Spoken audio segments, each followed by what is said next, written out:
नमस्कार, आप देख रहे हैं गुरुग्राम समाचार और मैं हूं आपके साथ कोमल। जीएसटी प्रणाली से सभी परेशान हो चुके हैं। आपको बता दें, जीएसटी जिसे गुड्स एंड सर्विसेज टैक्स के रूप में एकीकृत कराधान प्रणाली के रूप में प्रस्तुत किया गया था, इस टैक्स के लागू होने के बाद अन्य सभी टैक्स खत्म हो जाने चाहिए थे।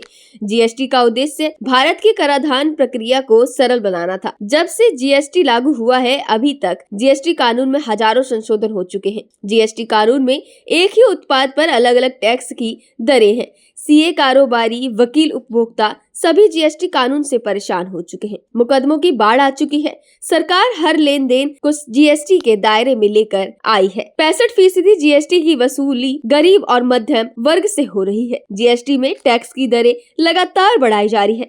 हाल ही में पॉपकॉर्न पर अलग अलग जीएसटी की दरों के निर्णय ने एक बार फिर एक प्रणाली की जटिलताओं को उजागर कर दिया है। 55वीं जीएसटी काउंसिलिंग बैठक में गरीबों के पॉपकॉर्न पर लगाए गए टैक्स ने सोशल मीडिया पर तहलका मचा दिया है। सोशल मीडिया में व्यंग्य के मध्य से केंद्रीय वित्त मंत्री के ऊपर लगातार हमले हो रहे हैं। अब सॉल्टेड पॉपकॉर्न पर 5% पैकेट और पॉपकॉर्न पर 12% और कैरेमल पॉपकॉर्न पर 18% जीएसटी लगेगा। जीएसटी के इस वर्गीकरण ने आम जनता को भी उलझनों में डाल दिया है। कराधान प्रणाली को लेकर अब आम से खास तक सभी हैरान और परेशान है। जीएसटी को सरल और तर्क संगत प्रणाली के रूप में केंद्र सरकार ने पेश किया था। बड़े बड़े सजबाग उपभोक्ताओं को दिखाए गए थे। एक कर प्रणाली से महंगाई कम होगी, टैक्स की चोरी रुकेगी। जीएसटी लागू होने के बाद वस्तु और सेवाओं को अलग अलग श्रेणियों में बांटने की प्रक्रिया ने इसे जटिल बना दिया है।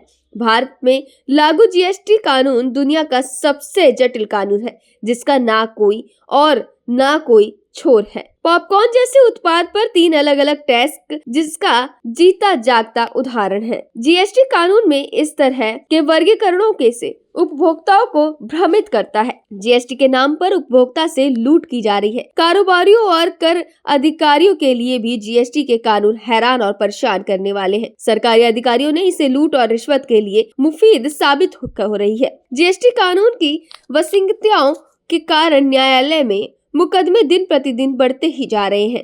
पॉपकॉर्न पर लगाए गए टैक्स के बाद सोशल मीडिया में व्यंग्य और मीम्स की बाढ़ आ गई है। सारी दुनिया में भारत का पॉपकॉर्न ट्रेंड कर रहा है। जनता सरकार के इस फैसले से काफी नाराज है।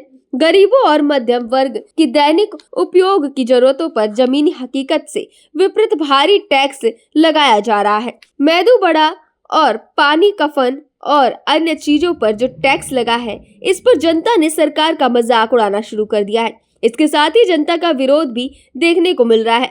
प्रमुख विपक्षी दल कांग्रेस इसे वैसे ही गब्बर सिंह टैक्स नहीं कहती है। सरकार ने भी अब यह साबित करना शुरू कर दिया है कि यह वास्तव में गब्बर सिंह टैक्स ही है। जीएसटी कानून में सरकार ने हजारों संशोधन कर दिए हैं। एक ही उत्पाद पर अलग अलग टैक्स दरों की वसूली की जा रही है। प्रणाली में वर्गीकरण की खामियों में चोरी जैसे गंभीर मुद्दे हैं। गरीब और मध्यम वर्ग से भारी टैक्स वसूल किया जा रहा है। हाल की रिपोर्ट के अनुसार वित्त वर्ष 2023-24 में 2 करोड़ 1 लाख रुपए की जीएसटी की चोरी दर्ज हुई है। उपभोक्ताओं के साथ धोखाधड़ी कर ज्यादा टैक्स वसूल किया गया है। जीएसटी प्रणाली को जनता के लिए सरल और व्यापारियों के लिए सुगम बनाने का सपना दिखाया गया था। उत्पादों पर टैक्स दर तय करते समय जटिलता खत्म करनी होगी।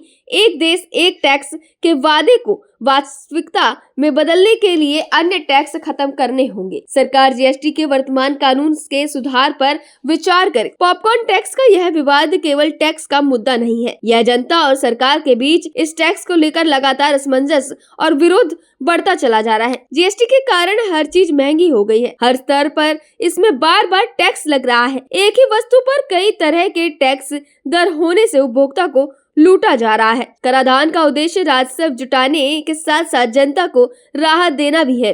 सरकार को सुनिश्चित करना होगा उनकी नीतियों जनता के हितों के अनुरूप हो। सरकार को गरीब एवं मध्य वर्ग की जरूरतों को समझना होगा। जिस तरह से सरकार जीएसटी के कर वसूल कर रही है, उसको लेकर अब जनता के मन में गुस्सा देखने को मिला है। सरकार को समय रहते इसे समझना होगा। आगे भी ऐसी तमाम बड़ी खबरों से आपको जोड़ते रहेंगे। देखते रहे गुरुग्राम समाचार। नमस्कार।